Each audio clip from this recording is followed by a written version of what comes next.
ये जो क्लैरिटी आपको मिली मुझे करियर में क्या करना है, ये शुरू में थी या ऑन द गो मिलती गई?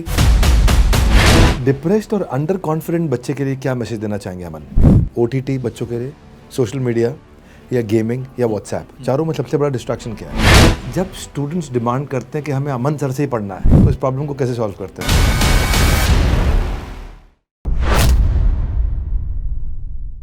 नमस्कार, मैं Vivek Bindra, founder and CEO बड़ा बिजनेस.com। आपका बड़ा भारत शो में फिर से स्वागत है। इंडियाज ग्लोबल ब्रांड एम्बेसडर, ऐसे लोग जो भारत को बड़ा भारत बनाते हैं, उन्हीं की कहानियां हम आप सब तक पहुंचाते हैं। कहते हैं कि बात तो उन्हीं की होती है जिसमें कोई बात होती है, और आज किसकी बात होगी? आज अमन धत्तरवाल की बात होगी। बचपन में लोग कहते थे कि अपने पाँव पे कब खड़े होंगे। अमन धत्तरवाल बहुत छोटी उम्र में अपने पाँव पे खड़े हुए। आज 5 मंजिल का ऑफिस भी इन्होंने अपने पाँव पे खड़ा किया। स्टूडेंट्स के फेवरेट यूट्यूबर, 7 मिलियन इनके सब्सक्राइबर्स हो गए लगभग यूट्यूब पे। बहुत से बच्चे इनको देखते हैं। और अमन, आपको आज इनवाइट करने का कारण है कि आपने एजुकेशन को फ्री भी किया और बहुत अफोर्डेबल भी किया। जैसे चार्ज करते हो, बहुत कम करते हो, बाकी लोगों को फ्री में पढ़ाते हो। तो अमन, आपका पहले स्वागत है। Thank you very much. और आपको बहुत पहले से देखते आए हैं, और आज इस प्लेटफॉर्म के ऊपर आपने इनवाइट किया, ये मेरे लिए अपने आप में बहुत बड़ी बात है। और मैं बहुत ज़्यादा खुश भी हूँ अभी यहाँ पे बैठ के, थोड़ा सा नर्वस भी हूँ।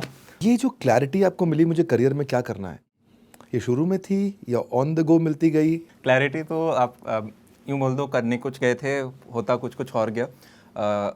11th-12th से पहले मेरे को लॉन टेनिस खेलना होता था, तो 7 साल पापा ने लॉन टेनिस खिलाया। उसके बाद 11th-12th में कहा, बेटा अब इंजीनियरिंग कर लो, क्योंकि रॉजर फेडरर आप बनोगे नहीं, और लेंडर पेस मुझे बनाना नहीं। हमारे लिए लेंडर पेस हमारे आइडल हुआ करते थे, पर पापा ने कहा मुझे इंटरनेशनल लेवल पे कुछ सपने बड़े। फिर जब कॉलेज के अंदर गए तो मम्मी चाहती थी जॉब वगैरह ले लें, पापा यूपीएससी चाहते थे। पर उसी दौरान मेरे एक थोड़ा शाई बिहेवियर हुआ करता था, तो मैंने कहा क्या कर सकते हैं, शीशे के अंदर बोलें, या फिर शीशे के अंदर बोला तो बड़ा अजीब सा लगा, तो किसी ने कहा वीडियो बनाओ, वीडियो बोलने से आप। तो मैंने कहा मैं क्या वैल्यू ऐड कर सकता हूँ। तो मेरे को पढ़ाना आता था, हम पढ़ के ही आए थे। तो फिर स्टार्ट किया। पहला वीडियो मैंने अभी तक यूट्यूब पे रख रखा है, क्योंकि मुझे लगता है मेरे जैसे काफ़ी सारे लाखों शाये बच्चे होते हैं जो कि 11th-12th में कोचिंग में भी होते थे, तो यूँ डाउट पूछने में डरते थे, सोचते थे यार अगल बगल सोचिए ये भी नहीं आता इसको, तो अपन डाउट ही नहीं पूछ पाते थे कभी।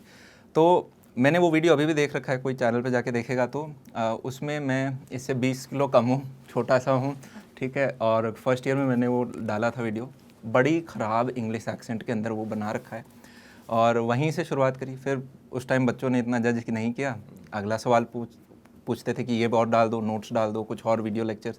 उधर से धीरे धीरे स्टार्ट होते गए, और 2nd year, 3rd year, 4th year जैसे जैसे चीज़ आती गई। मम्मी पापा को कन्विंस करने में बहुत एक इशू हुआ। वही वाली बात है, अगर इंडिया में अगर आपको अपने पेरेंट्स को कन्विंस करना है, तो आपको पहले उन्हें प्रूव करना पड़ेगा कि हाँ यार मैं अपने पैरों पे खड़ा हो सकता हूँ। वो आपने एक बार प्रूव कर दिया कि यार मैं अपने पैरों पे खड़ा हो गया, फिर वो आपकी बैकबोन बन जाएंगे। आज के दिन मेरी सबसे स्ट्रॉन्ग बैकबोन मेरे पेरेंट्स हैं। अच्छा, डिप्रेस्ड और अंडर कॉन्फिडेंट बच्चे के लिए क्या मैसेज देना चाहेंगे अमन? सबसे पहले आप अपने एनवायरनमेंट को बदलो, कि आप कहाँ बैठे हो, बंद कमरे अंधेरे लाइटों में तो नहीं बैठे। थोड़ा बाहर घूमना स्टार्ट करो, अपनी हेल्थ के ऊपर ध्यान दो। ये जो मोबाइल जैसी दुनिया है, इससे थोड़ा सा दूर हो जाओ। वहाँ पे आपको सबको लंबोर्गिनी और सब आपसे स्मार्ट दिखेंगे, तो आप सोचोगे आपने जीवन में कुछ नहीं करा है। और साथ में खुद को दूसरों से साथ कंपेयर करना बंद कर दो कि यार इसने तो ये कर लिया, मेरी भी एज लगभग बराबर हो गई, मैं ये क्या। सबका अपना अपना फेज़ है। कुछ लोगों ने 55 की एज में कुछ किया। I just loved your answer, और मैं चाहता हूँ ये आंसर, खाली ये सेक्शन आंसर सब लोगों तक पहुँचना चाहिए कि बंद कमरे से बाहर निकलो, लाइट बंद तो नहीं है, अंधेरे में तो नहीं हो, बाहर निकलो फटाफट, दूसरों से कंपेयर मत करो, मोबाइल की दुनिया छोड़ दो। पूरा आंसर रिपीट कर रहा हूँ मैं आपका। I just loved it. Thank you. है ना? क्या लगता है 4 पॉपुलर मुझे समझ में आते हैं डिस्ट्रैक्शंस हैं? ओटीटी बच्चों के लिए, सोशल मीडिया या गेमिंग या व्हाट्सएप, चारों में सबसे बड़ा डिस्ट्रैक्शन क्या है? सारे के सारे बराबर रोल प्ले कर रहे हैं। हर बच्चा, कुछ बच्चे होते हैं जो यूट्यूब से ज़्यादा कनेक्ट होते हैं, कुछ हैं जो मान लो रिलेशनशिप में तो व्हाट्सएप वगैरह जैसी चीज़ ज़्यादा होंगी, कुछ बच्चे हैं जो गेमिंग्स में ज़्यादा इन्वॉल्व हो जाते हैं। तो मैं कभी कभी कहता हूँ अपने मम्मी पापा को अपना मोबाइल दे दो, और जब आप अपना एक टाइम फिक्स कर दो कि दिन में 2 घंटे मेरे को पढ़ना होता है ऑनलाइन, या जितना भी आपका समय, आधा घंटा, 1 घंटा, 4 घंटा, और उसी दौरान आप पढ़ो और वापस दे दो। ये बड़ा अजीब लगेगा कि यार मेरे दोस्तों के तो पर्सनल फ़ोन है, मेरे पास तो पर्सनल फ़ोन नहीं है। देखो, माँ बाप का पर्सनल फ़ोन लेना चाहते हो या कल को बड़ा होकर अपना एक अच्छा फ़ोन लेना चाहते हो, ये एक प्रश्न है। जो काफ़ी बच्चे हैं तो देखो मैनेज कर लेंगे, आपकी क्लास में भी 1-2 बच्चे होंगे जो मैनेज कर लेंगे। फिर वहाँ पर आपको अपने खुद से बात करनी है। आप अपने आप को पहचानते हो, क्या मैं वो बच्चा हूँ जो खुद को मैनेज कर लेगा? राइट। कुछ बच्चों का मन होता है फिजिक्स पढ़ने का, कुछ का मन नहीं होता पढ़ने का। जिसका मन है वो मोबाइल के साथ भी पढ़ रहा है। तो वहाँ आपको अपने आप को जांचना है। जस्ट बिकॉज एक व्यक्ति कर रहा है उसको कॉपी मत करो, वो कॉपी पेस्ट काम नहीं करेगा। आज अमन भैया एक एंटरप्रेन्योर बन गए हैं। ठीक है, आज बिजनेस चला रहे हैं, इतने बच्चों को पढ़ा रहे हैं, पैसा भी चार्ज कर रहे हैं। एडटेक में सबको पता है 2 मॉडल हैं, एक कैश बर्न का मॉडल है, एक फ्रीमियम मॉडल। एक मॉडल है जहाँ पे अब फायरिंग होनी शुरू हो गई है, आप हायरिंग कर रहे हो। एक मॉडल है जहाँ पे बड़ी सेल्स की टीम है, आप यूट्यूब से ट्रैफिक लाते हो तो सेल्स की टीम की ज़रूरत नहीं पड़ती है, आपको अच्छे टीचर से ही होते हैं। तो एक मॉडल है जहाँ खूब मार्केटिंग पे पैसा होता है, आप नहीं करते, वो फंडिंग चलाते हैं, बूटस्ट्रैप चलते हैं। आपको क्या लगता है कि ये आपके वाला मॉडल बढ़िया है, फ्री में पहले यूट्यूब पर ट्रैफिक बिल्ड करो और वहाँ से रेवेन्यू लाओ, या फिर फंड रेजिंग की तरफ भी जाना चाहिए? आप एडटेक को कैसे देखते हैं? मेरे को बहुत लोगों ने कहा कि अमन आप फंड रेज क्यों नहीं करते और आप सेल्स टीम जैसी चीज़ें बिल्ड क्यों नहीं करते, आप एक थर्ड को फाउंडर लेके क्यों नहीं आते, आप कंटेंट के ऊपर ध्यान दो और पीछे से बैकएंड कोई आपके बैकएंड देखता जाएगा और वो फंड रेज कर लेगा, आपकी टीम बड़ी हो जाएगी। मैं जितने बच्चों को पढ़ाता हूँ, इन्हीं सेम बच्चों को पढ़ाने के लिए लोग 600 लोगों की टीम, 2-2 हज़ार लोगों तक की टीम लगती है, पर उस टीम में एक सबसे बड़ा पोर्शन होता है सेल्स टीम का।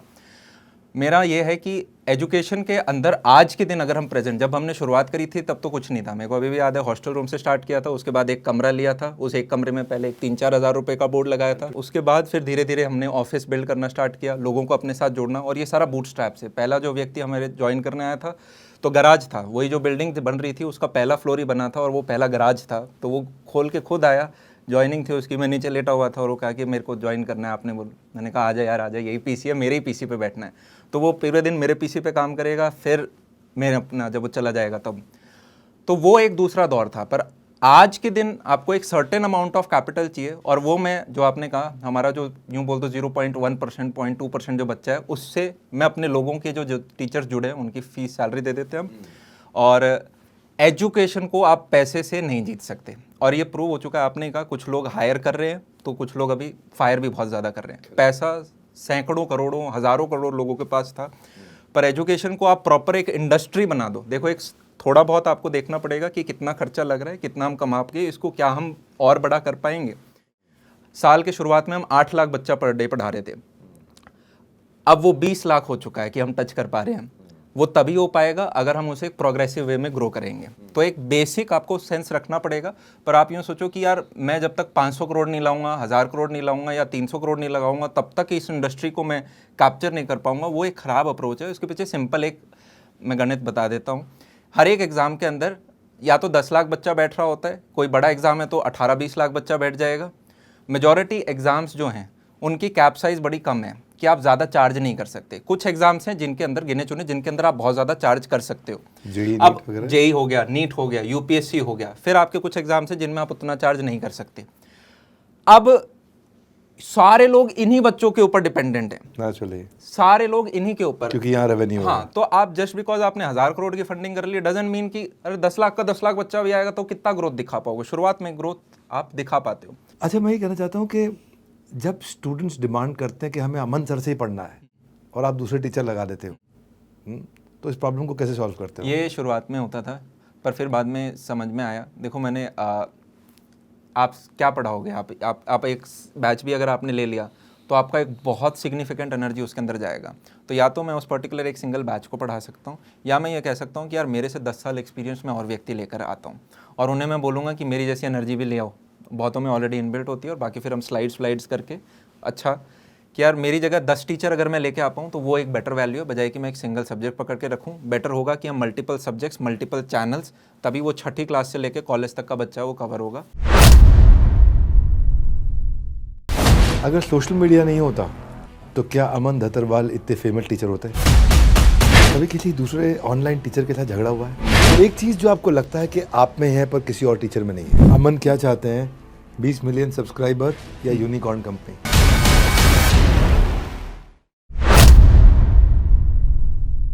अभी इस समय मैं देखता हूं कि वेदांतु, अनअकैडमी, फिजिक्स वाला, बायजूस, सब ने ये डिसीजन लिया है कि अब फिजिकल इंफ्रास्ट्रक्चर भी चाहिए हमें। फिजिटल मॉडल पे जा रहे हैं वापस। मैं वैसे हमारे स्ट्रैटेजी हेड को 2018 में बोल दिया था कि we will from the beginning go phygital, और हम तब से ही फिजिकल और डिजिटल दोनों चल रहे थे। आपका क्या विचार है? बिकॉज आई थिंक लार्जली अब डिजिटल कर रहे हो, आपका प्लान है फिजिकल जाने का? नहीं, ऑनलाइन के अंदर क्या है कि एक थिंक स्कूल करके चैनल भी है, और उन्होंने बहुत अच्छे तरीके से उस चीज़ को समझाया भी था कि क्यों जो एडटेक्स हैं वो नहीं, उनको अब फिजिकल में क्यों आ रहे हैं। कस्टमर एक्विजिशन कॉस्ट एक चीज़ होती है।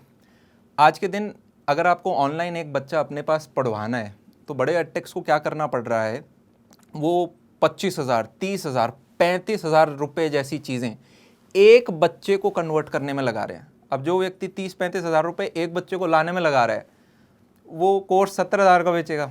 अब वहाँ पे क्या वो यूज़ केस ही नहीं आ पाया, क्योंकि वो सेम चीज़ आज के दिन या तो यूट्यूब पे फ्री मिल जाती है या फिर उसे एक स्ट्रक्चर्ड सीरियस तरीके से पढ़ना है। काफ़ी बच्चे हैं जो हमने रिजल्ट अभी आए, वो पूरा का पूरा ऑनलाइन पे ही डिपेंडेंट थे, उनके शहर में उतनी अच्छी सुविधाएं नहीं थी और पूरा का पूरा वहीं से पढ़े, बढ़िया रिजल्ट लेकर आए। तो उसे स्ट्रक्चर सिस्टमैटिक तरीके में, तो वो क्या देखता है, यार ये चीज़ तो 3,000, 4,000, 5,000 रुपये में अवेलेबल है, मैं यहाँ से ले लेता हूँ।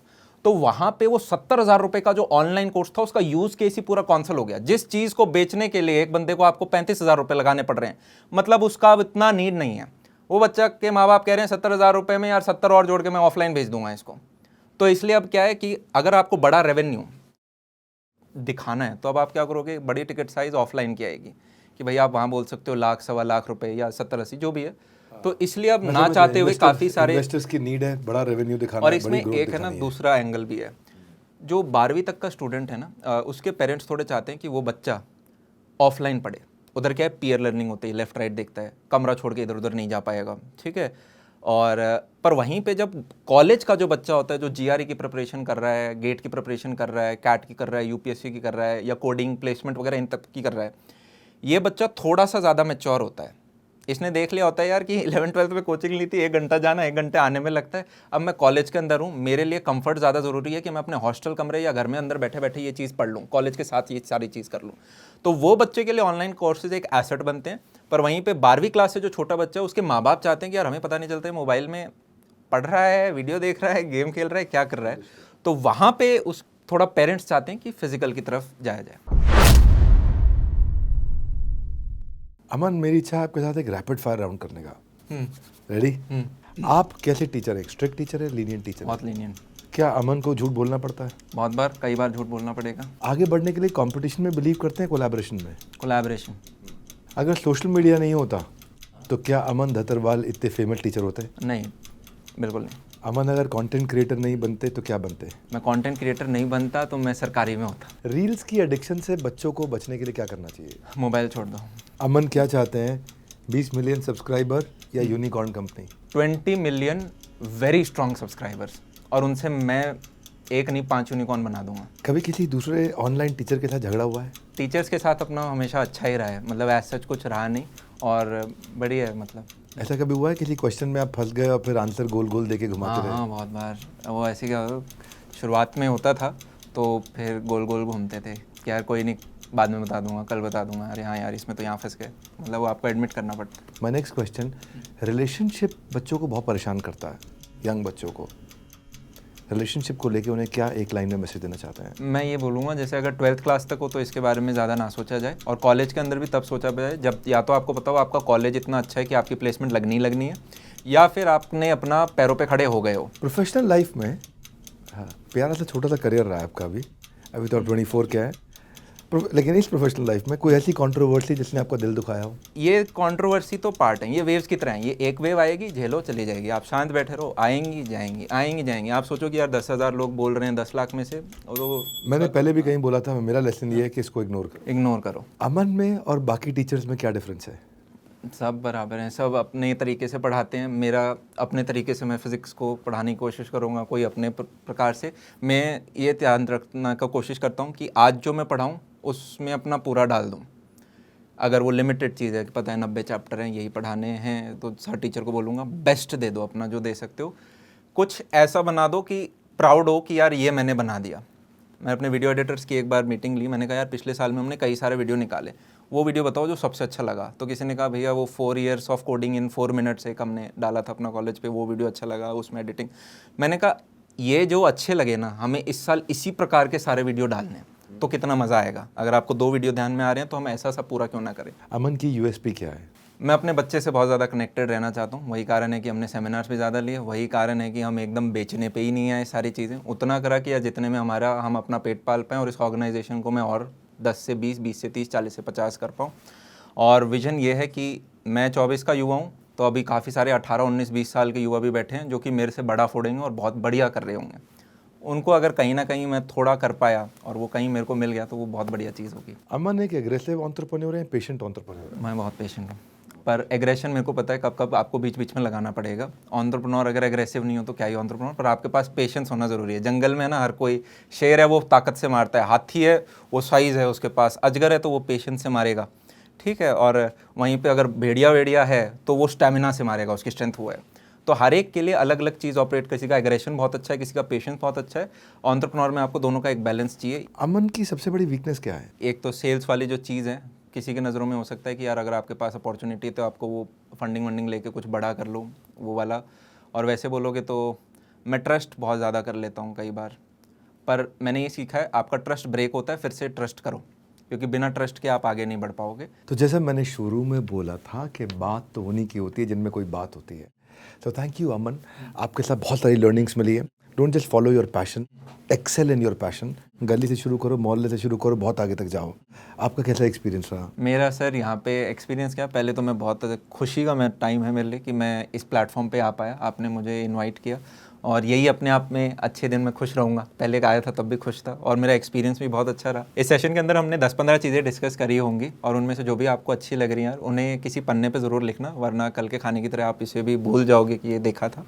और जो जो चीज़ें आपके साथ लिख रहे हो उसको शेयर करो अपने दोस्तों के साथ, अपने मम्मी पापा के साथ। उससे क्या होगा, आपके रिवीजन हो जाएंगे। जैसे फिजिक्स के हम बार बार रिवीजन मारते हैं तभी दिमाग में छपता है, उसी प्रकार से जो जो चीज़ें आपको अच्छी लगी वो अपने भाइयों को बताओ, अपने दोस्तों को बताओ, अपने मम्मी पापा को बताओ, उन्हें कहीं पे लिख लो, उन्हें शेयर करो। तो मैं बधाई देता हूं अमन को और अमन की टीम को, अमन की फैकल्टी को, जो आज दो काम बहुत अच्छे कर रहे हैं। एक, इन्होंने पढ़ाई को बहुत अफोर्डेबल बनाया, और दूसरा, लगभग 20 लाख बच्चों को रोज़ ये फ्री में पढ़ा रहे हैं। अमन, आपको बहुत बधाई, बहुत मेहनत कर रहे हैं आप, और बच्चों की ज़िंदगी में इम्पैक्ट लेकर के आ रहे हैं। आपसे छोटा सा मैसेज कि अगर आपको अच्छा लगे तो इस वीडियो को ज़रूर शेयर करिएगा, इसलिए कुछ मैसेज जो हो सकता है लोगों को काम आ सके।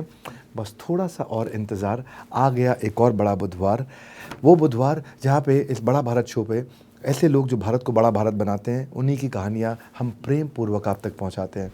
हमारे साथ जुड़े रहने के लिए आपका हृदय की गहराई से प्रेम पूर्वक बहुत बहुत धन्यवाद।